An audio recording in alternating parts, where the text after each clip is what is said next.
gouvernement burkinabé a tranché. Le référendum a été retenu pour départager les acteurs politiques sur la question de l'article 37. Et puis les sages de l'ADF-RDA étaient en réunion les 18 et 19 octobre dernier à Fada dans le Gourmand. Les sages du parti ont préconisé la préservation de la paix au Burkina Faso. Et puis les eaux de ruissellement comme solution pour accroître les rendements agricoles, c'est une trouvaille des agriculteurs de Rawelgue, commune rurale de Komsilga. Mesdames, Mesdemoiselles et Messieurs, bonsoir. Merci de suivre le 20h de la télévision nationale du Burkina Faso. Tout d'abord, le Conseil des ministres s'est tenu le mardi 21 octobre 2014 en séance extraordinaire de 9h à 11h45 sous la présidence de son Excellence, M. Blaise Compaoré, président du FASO, président du Conseil des ministres. Il a délibéré sur le dossier inscrit à son ordre du jour. Au titre de la présidence du FASO, donc, le Conseil a examiné un projet de loi portant révision de la Constitution conformément aux dispositions des articles 161 à 165 du titre 15 de la Constitution. Le Conseil a marqué son accord pour la transmission de ce projet de loi à l'Assemblée nationale conformément à l'article 163 de la Constitution en vue de la convocation d'un référendum. Pour le ministre de la Communication, porte-parole du gouvernement en mission, le ministre de la Culture et du Tourisme assurant l'intérim, M. Baba Ama, officier de l'Ordre national. Et comme le disait justement le compte-rendu du Conseil des ministres de ce jour, le gouvernement a retenu la voie référendaire pour engager une modification de la Constitution du 2 juin 1991. L'information a été donnée en fin de matinée par M. Jérôme Bougma, ministre en charge de l'administration du territoire. Il explique au micro de Jérôme Sié Koulibaly. L'annonce de ce Conseil extraordinaire des ministres avait été faite par le Premier ministre Luc Adolphe Tiao le vendredi dernier à l'issue d'une rencontre de son gouvernement avec le président Blaise Compaoré. Une rencontre vouée à l'appréciation de la situation nationale. Effectivement, le Conseil des ministres extraordinaire s'est tenu ce jour, avec à son ordre du jour un seul dossier. L'examen d'un projet de loi relatif à la révision de la Constitution. En application du titre 15 de la Constitution, le Conseil extraordinaire des ministres a adopté un projet de loi portant révision de la Constitution qui sera soumis à l'Assemblée nationale en vue de la convocation du référendum. Le titre 15 dont il est question et qui traite exclusivement des modalités de révision constitutionnelle stipule notamment que l'initiative de la révision appartient concurremment au président du FASO, aux membres de l'Assemblée nationale à la majorité et au peuple burkinabé. L'article 163 dispose que le projet de révision est dans tous les cas soumis au préalable à l'appréciation de l'Assemblée nationale. Et c'est ce qu'entend faire le gouvernement. Après l'échec du dialogue politique entre l'opposition et la majorité, divisé principalement sur la modification de l'article 37 de la Constitution relatif à la limitation ou non de la durée du mandat présidentiel, le gouvernement tranche finalement en faveur de la tenue d'un référendum. Cependant, comme l'exige la Constitution, il se doit de soumettre d'abord son projet à la représentation nationale. Et le Conseil extraordinaire des ministres de ce jour va dans ce sens. Politique toujours, venus des 45 provinces du Burkina Faso, les sages de l'ADF-RDA se sont réunis à Fadangourma les 18 et 19 octobre dernier. C'était à l'occasion du tout premier forum des sages du parti. Préservation de la paix au Burkina Faso, quelle contribution des sages de l'ADF-RDA? C'est le thème sous lequel s'est tenu ce forum qui a été marqué par des engagements et des résolutions. Le reportage est de Lambert Soma. Face à un contexte sociopolitique prolixe en événements et au regard de certains actes qui pourraient menacer la paix au Burkina Faso, les sages du parti de l'éléphant se sont réunis à Fadangourma 48 heures durant au cours de leur premier forum national. Le thème de cette édition, préservation de la paix au Burkina, quelle contribution des sages de l'ADF-RDA n'est pas fortuit. Vous savez que notre parti est un parti de paix qui prône le dialogue et la paix. Et en ce moment, plus que jamais, nous avons besoin de paix dans notre pays. Et c'est la raison pour laquelle donc, les sages ne pouvaient que retenir ce sujet qui fait même partie de notre devise qui est paix liberté, justice. Le choix de Fadangourma pour abriter cette première édition n'est pas le fruit du hasard. Nous avons voulu le faire en hommage à Sa Majesté, le Kupendiele, qui est le premier militant de l'ADF-RDA dans la région. Et nous avons pensé que pour une rencontre des sages, il fallait aller là où se trouve un sage pour lui dire merci, parce que c'est de notre façon de lui dire merci pour tout ce qu'il fait pour le rayonnement de l'ADF-RDA dans la région. Au cours de ce tout premier forum des sages, des résolutions et des engagements ont été pris par les participants. Il s'agit entre autres de travailler à créer un nouveau cadre républicain de dialogue et de concertation avec toute la classe politique, de soutenir la candidature de Maître J.B. Noël Ouedraogo à l'élection présidentielle de 2015 et à cela, un congrès extraordinaire du parti aura lieu les mois à venir pour désigner le candidat de l'ADF-RDA. Et puis le CDP a tenu aujourd'hui un bureau politique national. Notre reporter Viviane Kendrebego est en salle de montage. Nous espérons vous montrer ce reportage durant ce journal. À défaut, ce sera dans nos prochaines éditions. Ceci dit, les 20 ans de l'UEMOA ont été célébrés hier à Ouagadougou, siège de l'institution. Sur les acquis, les défis et les perspectives, quelques participants au micro de Drissa Serré s'expriment. Il a fallu assurer une certaine stabilité dans la zone UEMOA. Et je crois que le franc CFA a fortement contribué à cela. Et aujourd'hui, un avocat burkinabé peut bel et bien aller plaider au Mali. C'est comme un journaliste malien. Moi, étant journaliste malien, je peux venir au Burkina et exercer ma profession. C'est comme les universitaires. C'est-à-dire que sur ce simple plan, l'UEMOA a effectivement joué son rôle. Et si vous voyez qu'on ne ressent plus les effets de la conjoncture économique internationale, il a fallu l'UEMOA. Et s'il n'y avait pas l'UEMOA, il fallait la créer. Mais il y a d'autres défis qui nous attendent. On parle de libre circulation des personnes et des biens. Moi, en venant, je rencontre beaucoup de difficultés pour entrer au Burkina. Un produit burkinabé, normalement, n'a pas besoin d'une autorisation quelconque pour aller sur le marché malien. À travers les interventions des différentes autorités, on constate qu'il y a eu une importante évolution dans divers domaines. Certes, il y a de grands défis à relever, mais on constate également qu'il y a de grands chantiers qui sont en cours et qui permettront à l'UEMOA d'atteindre les objectifs qui sont visés.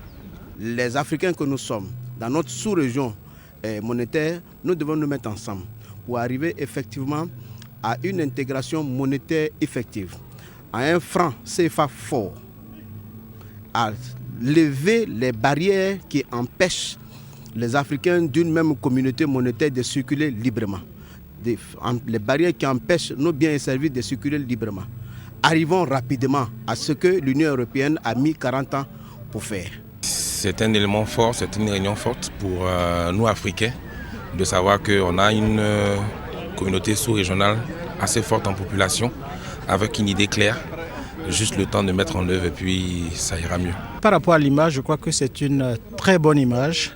L'UEMOA est en train de faire des choses merveilleuses pour la communauté que nous constituons. Comme le président en exercice l'a dit, je crois qu'il faut voir la troisième décennie avec une nouvelle approche, c'est-à-dire que c'est comment partir de la communauté des États vers la communauté des peuples. Ça me paraît fondamental, avec la stabilité, la sécurité et la paix préservée au sein de cette communauté. Et voilà, Viviane Kendrebego est prête. Ceci dit, le Congrès pour la démocratie et le progrès est satisfait de la décision du gouvernement d'engager la procédure pour une modification de la Constitution de juin 1991. Le secrétaire exécutif national du parti s'est exprimé sur la question à l'ouverture de la session extraordinaire du bureau politique national du CDP. Le parti va s'engager dans l'information et la sensibilisation en direction des populations. Viviane Kendrebego. Le CDP, les partis de la majorité et le Front républicain sont partants pour le processus de modification de la Constitution du 11 juin 1991. Le Congrès pour la démocratie et le progrès estime que faire appel au peuple est légal. La révision constitutionnelle est régie par la Constitution elle-même, qui en indique clairement les voies. Elle peut être effectuée par la voie référendaire et ou parlementaire. Le CDP privilégie le référendum pour donner enfin la parole au peuple exclu jusqu'à présent des débats interminables qui se mènent en son nom. Et selon le parti, ce n'est pas du tripatouillage. Le tripatouillage est défini comme une opération de modification frauduleuse d'un texte ou autre ou à l'insu des personnes concernées. La modification de l'article 37 de notre Constitution se fera par le peuple souverain à travers les urnes.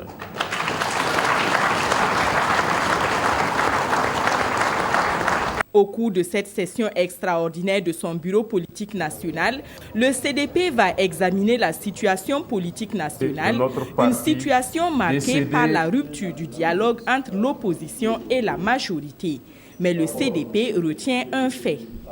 Je saisis cette occasion pour saluer la droiture et la loyauté de l'ADF-RDA qui, fidèle à ses principes et à ses engagements, a montré son attachement à la vérité traduite par la majorité, notre majorité.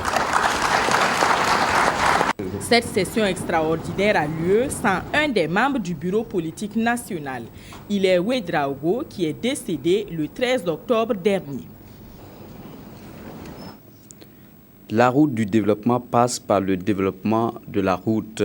Et cet adage est bien compris par les autorités burkinabées qui, avec l'appui de leurs partenaires, ont engagé des constructions de routes dans plusieurs parties de notre pays. Dans la région du Nord, c'est le tronçon Ouayougouya-Tiou, frontière du Mali, qui retient l'attention des citoyens. Ils apprécient positivement le bitumage de cette route et émettent des doléances, celles d'accélérer les travaux. Le constat avec Béléma Herman Toé. Une année après son démarrage, c'est le constat que l'on peut faire des travaux de bitumage du tronçon Ouayougouya-Tiou, frontière du Mali. Longue de 63 km, cette route communautaire a été financée à hauteur de plus de 15 milliards de francs CFA. L'État burkinabé et ses partenaires de la Banque arabe pour le développement économique en Afrique BADEA et la Banque ouest-africaine de développement BOAD en sont les principaux partenaires financiers. Les populations riveraines apprécient positivement le bitumage de ce tronçon et souhaitent que les travaux s'achèvent dans les meilleurs délais. Sincèrement dit, la voie nous arrange. Si on pourra bien finir le travail là, ça va nous arranger beaucoup. Ça peut nous aider dans le commerce là aussi. Parce qu'il y a certaines choses qu'on ne peut pas avoir parce qu'on est un peu loin de Ouara. Mais à cause de la voie là, on pourra tout avoir. Si le bitumage de cette route finit, cela nous arrange beaucoup. Ça va réduire la consommation de carburant et maintenir nos véhicules en bon état. Une fois réparée, cette route va nous permettre de bien mener notre commerce. Ça va diminuer également le coût du transport et on pourra se déplacer à n'importe quel moment. L'état actuel des travaux de bitumage engendre d'énormes conséquences pour les riverains ainsi que les usagers, d'où leur impatience de voir l'achèvement des travaux qui va sans doute mettre fin à leur calvaire. Non, avec le nouveau goudron là, mais ils sont là. Les gens souffrent. Il n'y a pas de voie pour passer. Gauche, droite, les gens là, ils tournent partout. Regardez, c'est avant qu'ils sont venus creuser ici, puis ils sont partis. Depuis le début du bitumage jusqu'à aujourd'hui, on a constaté beaucoup d'accidents. En ville, on a constaté qu'il y a manque d'eau. Tout cela est causé au bitumage. Les commerçants qui sont au bord de la route ont beaucoup de problèmes. Vraiment, le travail est tellement là. À 6 mois du délai d'exécution des travaux, l'Africaine des travaux publics qui a la charge du chantier s'active pour respecter le rendez-vous. Elle s'est abstenue de tout commentaire sur l'état d'avancement des travaux. À son terme, cette route qui lie le Burkina Faso au Mali va faciliter les échanges commerciaux entre les deux pays, voire l'intégration des peuples. Voilà des désagréments légitimes, mais il paraît qu'on ne peut pas faire des omelettes sans casser des œufs. Ceci dit, on se souvient encore du crash de l'avion Air Algérie survenu le 24 juillet 2014 au sud du Mali. Les parents des victimes se sont regroupés autour d'une association. L'association se dit touchée par la marque de soutien et de sympathie des Burkinabés. Elle organisera le 25 octobre prochain une activité de gratitude et de remerciement. Écoutons le président Maître Alidou Ouedraogo. Il est au micro de Bouma Ernest Nibiye. Territorialement, plusieurs pays sont concernés. Le Burkina, le Mali, l'Algérie, la France, et peut-être d'autres, les pays de destination des passagers qui ont disparu. Et il nous faut un soutien. Et notre population vraiment nous a soutenus. On n'a pas senti écrivage idéologique, écrivage religieux, écrivage de toutes sortes. Comme un seul homme, comme une seule femme, la population nous a soutenus. C'est pourquoi, le 25 octobre, l'association qui s'est construite, qui s'est consolidée, qui a quand même un certain nombre d'activités, invite la population, encore une fois, toutes tendances confondues, pour leur dire merci. Les jeunes qui ont développé des tics sur Internet pour rendre hommage à nos disparus et commémorer ce souvenir qui nous reste et que nous comptons perpétuer à travers le temps, au sein de nos familles, au sein de nos pays. Nous sommes en train d'organiser un endroit, le centre culturel Jean-Pierre Diangane, situé à Sissin. Nous allons accueillir la population dans toutes ses composantes, tout corps confondu, en ce lieu-là, le 25 octobre à 9h du matin, au cours d'une cérémonie de souvenir, de remerciement et d'hommage que nous allons rendre à tout un chacun et demander à Dieu qu'il aide à chacun le centuple de ce qu'il a commis.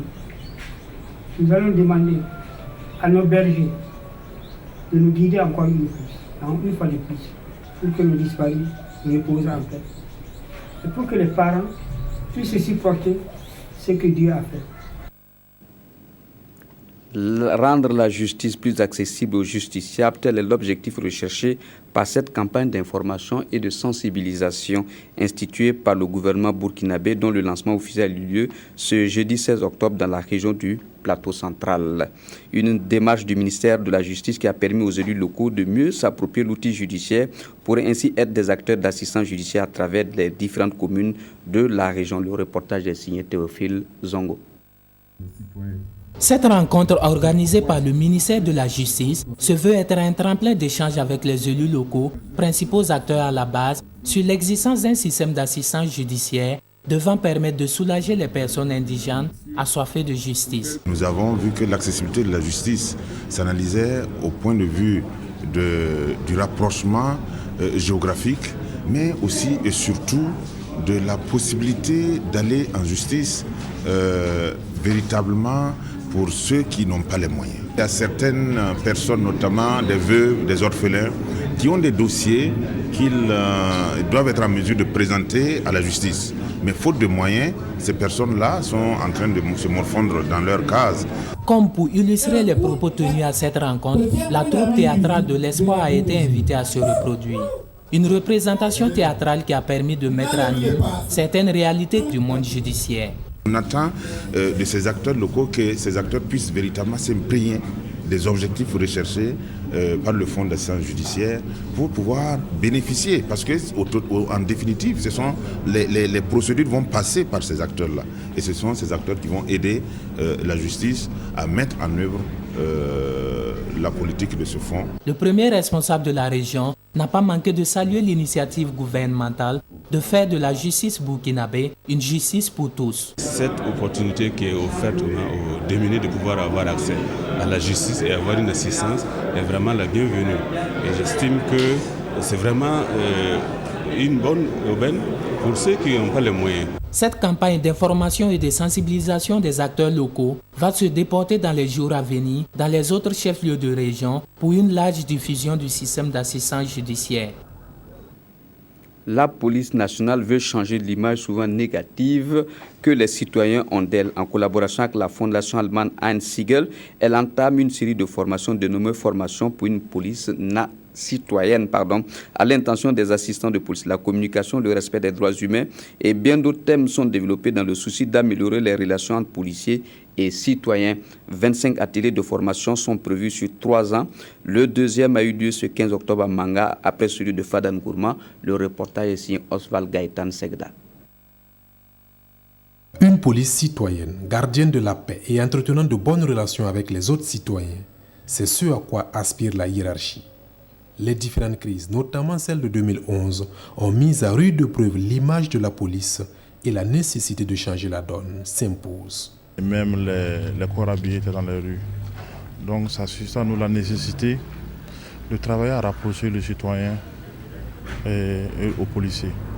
Et donc c'est dans cet effort conjugué que nous avons commencé une réflexion avec le ministère. Et donc on a abouti à ce projet de police citoyenne qui va permettre à terme de toucher 2300 policiers. Pour cela, il faut actualiser les méthodes de travail. Le policier en situation de communication professionnelle, la tenue du policier sur la voie publique et le respect des droits humains en maintien de l'ordre et en police judiciaire sont des modules qui devraient renforcer l'efficacité des policiers. Nous voulons donc à terme que policiers et population comprennent qu'ils sont obligés de mettre leurs efforts ensemble parce qu'ils ont la même préoccupation.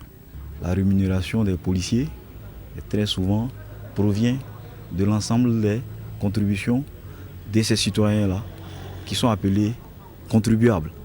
Et c'est toujours bien qu'il y ait ce retour-là. Il faut que le policier ait conscience, il ait à l'esprit en permanence qu'il est au service de son employeur en quelque sorte. Le choix de la formation s'est porté sur les assistants de police parce que plus nombreux et surtout en contact permanent avec les populations. À la friction et à la méfiance des citoyens devrait se substituer la collaboration et la confiance.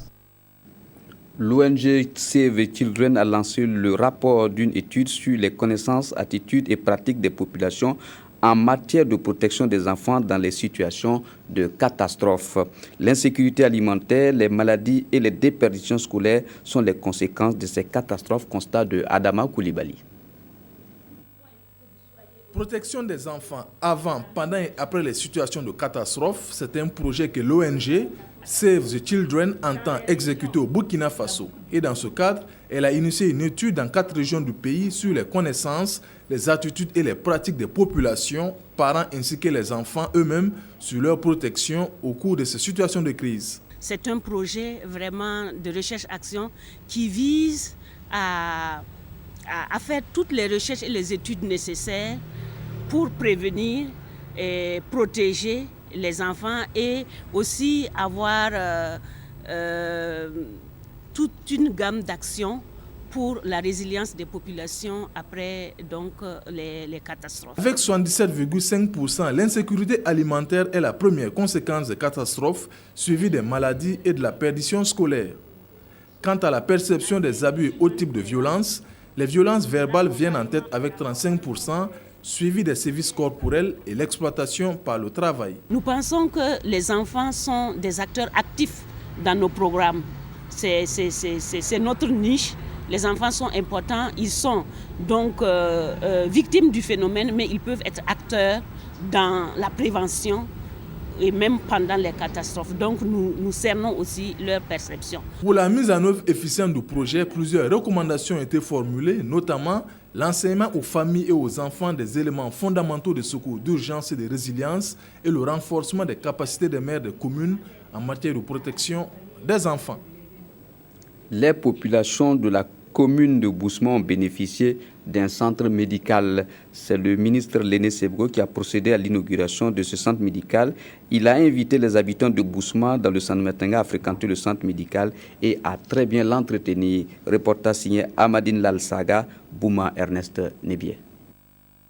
Cette coupure de ruban marque l'inauguration du centre médical de Bousma dans le San Matenga. Ce centre de santé et de promotion sociale CSPS érigé en centre médical est le fruit de la coopération entre le Burkina et le Japon. Ce joyau vient soulager les habitants de cette commune. Ici à Bousma, nous jugeons à sa juste valeur votre degré d'engagement aux côtés des autres membres du gouvernement pour l'atteinte des objectifs de santé pour tous. La réalisation de ces infrastructures répond à la volonté du gouvernement burkinabé de valoriser le capital humain. Le premier responsable de la santé a invité les habitants de cette commune à fréquenter ce centre médical et surtout à l'entretenir. Des bassins de collecte des eaux usées de ruissellement pour sécuriser les productions agricoles, une trouvaille des producteurs de Rawelgué dans la commune rurale de Komsilga. Les autorités chargées de l'agriculture ont encouragé cette technologie par une visite de terrain. C'était en présence de notre reporter Maxime Zongo. Malgré des efforts d'intensification et de diversification, l'agriculture au Burkina reste essentiellement pluviale. Le risque majeur de cette situation, les cultures sont exposées au stress hydrique, principal frein à l'intensification agricole. Pour pallier cette situation, à Rawelgué, dans la commune rurale de Komsilga, province du Kadiogo, les producteurs ont introduit depuis 1998 une initiative innovante. Des bassins de collecte d'eau de ruissellement à partir des carrières de briques en banco. Les risques de perte de production sont souvent estimés à plus de 30% liés au simple poste de sécheresse d'une semaine à 2 semaines. Et c'est en cela que le village Rawelgué, qui a eu cette initiative de mettre en place des bassins de collecte des eaux de ruissellement afin de protéger les cultures contre les poches de sécheresse, est alloué. Et aujourd'hui, nous sommes ici pour saluer l'innovation. L'idée a été de transformer ces fosses en bassins de rétention de l'eau pour l'irrigation de compléments en saison des pluies en cas de poche de sécheresse. Si on prend le cas du maïs qui pouvait souffrir en cas de déficit pluviométrique, maintenant la solution est simple. Il suffit de puiser l'eau des bassins et le compte est bon. Même solution avec les cultures maraîchères et nous pallions le manque d'eau. Au regard du caractère innovant de cette initiative, le ministère de l'Agriculture et de la Sécurité alimentaire a soumis la candidature de Rawelgué au concours de l'initiative Équateur des Nations Unies.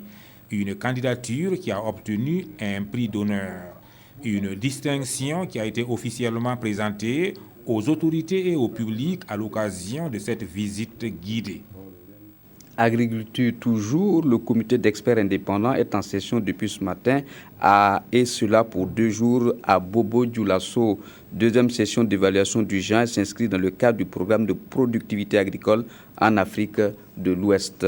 Un programme qui est sous la tutelle technique du ministère de l'Agriculture et de la Sécurité alimentaire. Ce programme concerne les 15 pays de la CEDEAO et œuvre à l'intensification de la production agricole dans la sous-région via la recherche technologique. Au Burkina Faso, c'est la filière fruits et légumes qui a été identifiée comme secteur prioritaire. Le reportage est signé Kadouro Menki.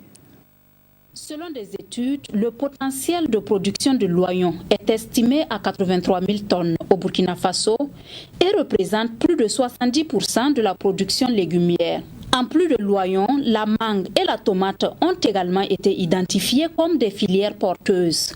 Au niveau du Burkina, on a vu que les fruits et légumes en matière de recherche, on était avancé et aussi au niveau de la production, on était avancé. Nos tomates sont exportées et bien appréciées. Si vous allez au Ghana, vous verrez très bien à quel point le Burkina est apprécié dans ce domaine de production. Donc, c'est dire que les fruits et légumes participent très bien à la vie économique de notre pays.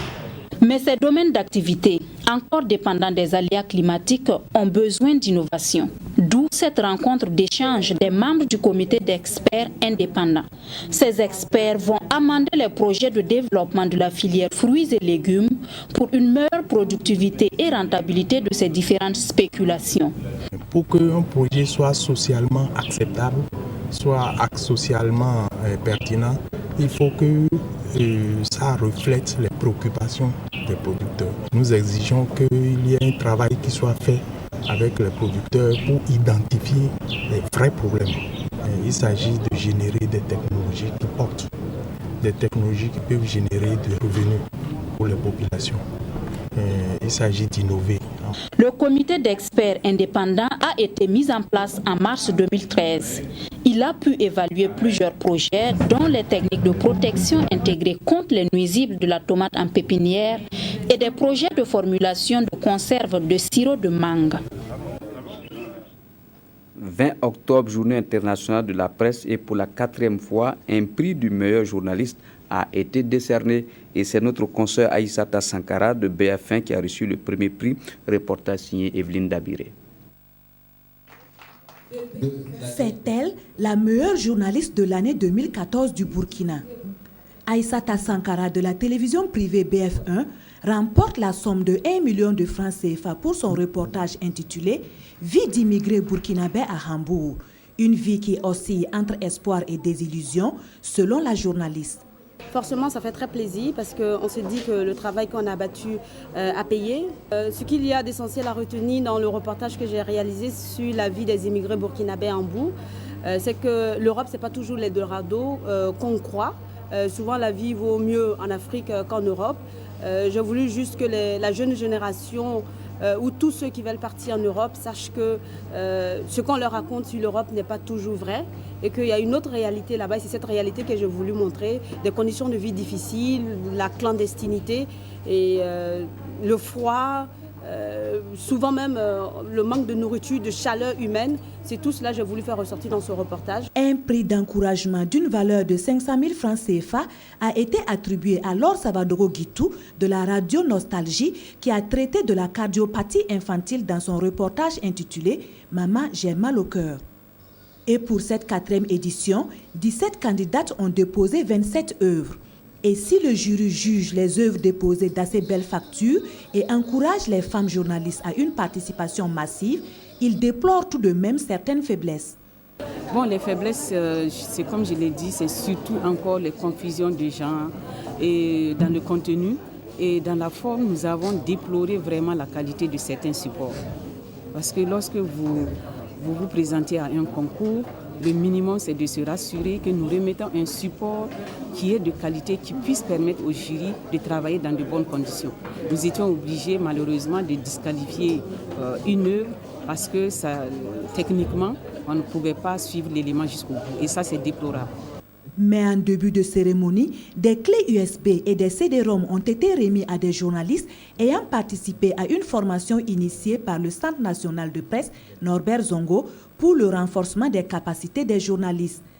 En rappel, le but de ce prix, selon le Centre national de presse Norbert Zongo, est de contribuer à une émulation au niveau des femmes journalistes.